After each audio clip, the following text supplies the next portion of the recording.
Welcome to DF Tech 101, aka Black Man, where we be discussing information technology, also known as IT. In today's episode, I want to talk about smart meters. Now, no, I'm not talking about your digital smart meters that you use for parking your vehicle if you're in the city.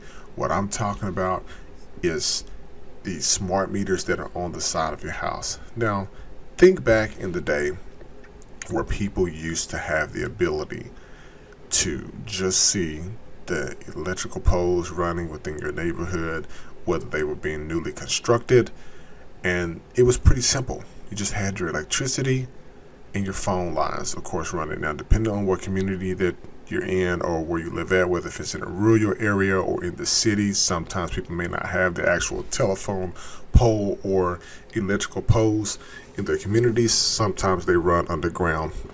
I do know in some communities that's just how it is, but live pretty much down south or in the rural areas, especially in the country, you're pretty much are used to seeing these large telephone poles that are out. Now, when you're looking at this, look at how the way that it's constructed. It's pretty simple. It's pretty straight to the point. Now, most of us know that electrical lines run, of course, on these type of poles here. And as time went by, within the last 20 years, more and more things have been loaded onto these poles. Now, the perspective that I'm looking at it today is I'm looking at it from a technological perspective. This is not in any way looking at any negative impact on this. I just enjoy talking about smart meter technology because things are changing so much. Now, this picture right here was one that I took of a newly constructed community that's about to show up. Now, this is the initial point of how the lines or how the poles were constructed and how they're in place in the ground. This was a totally open field here. Now, what I want you to pay attention to is as we move to the next picture, look at the amount of electrical stuff that has changed so much from just looking at a simple image like that to going to another image where you will see the actual electrical lines and of course your data lines and your telephone lines. And notice when you're looking on the screen there, look at the smart meter piece of technology that we have there.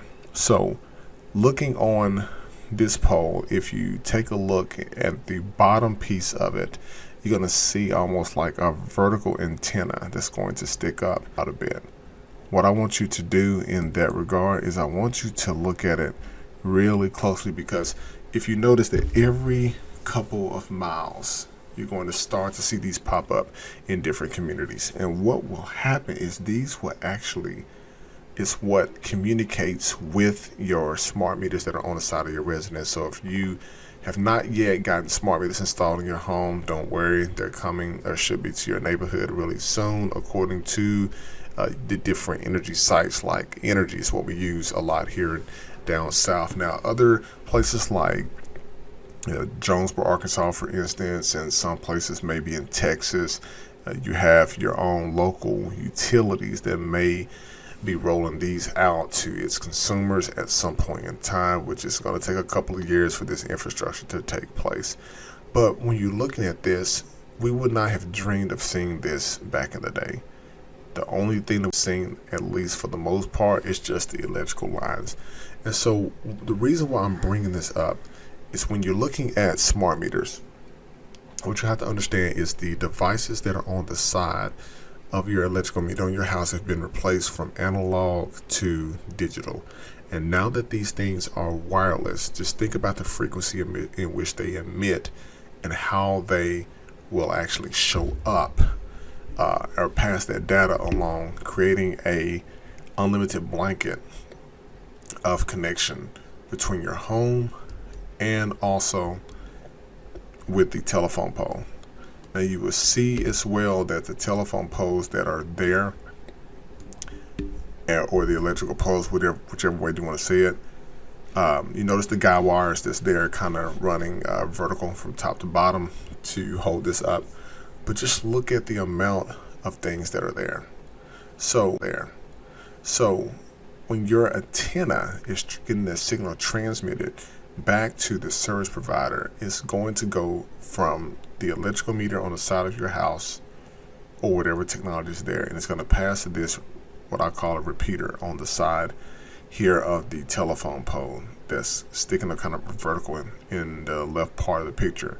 And this communicates back to the service provider in order to provide the necessary data they need to not only monitor but also to record the amount of electricity that you use. And it's supposed to, from what I was reading on it, be able to get your energy back up, or your lights or your electricity back up should there be an outage. So used to, when you had the old school poles, if a pole got knocked down, someone would have to actually ride by and actually see it down. They will place a call to the support center.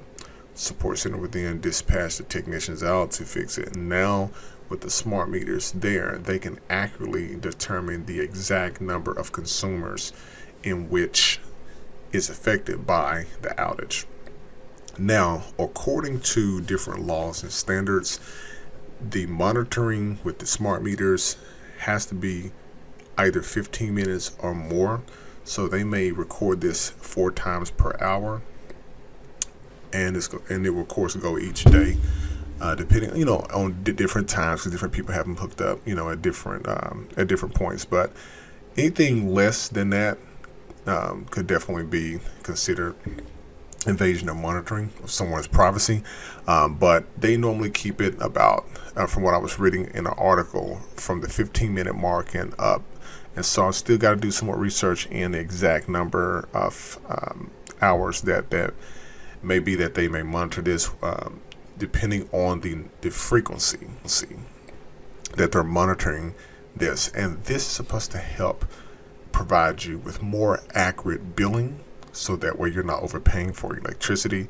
But definitely feel free to look this information up online. I'm sure that you would most definitely enjoy just seeing this. Now, it could be a bit scary for some of you out there, but just keep in mind, just always try to look at the positive side of this, that hey, the next time that there's an outage, just think about how fast and quick that your services should be restored.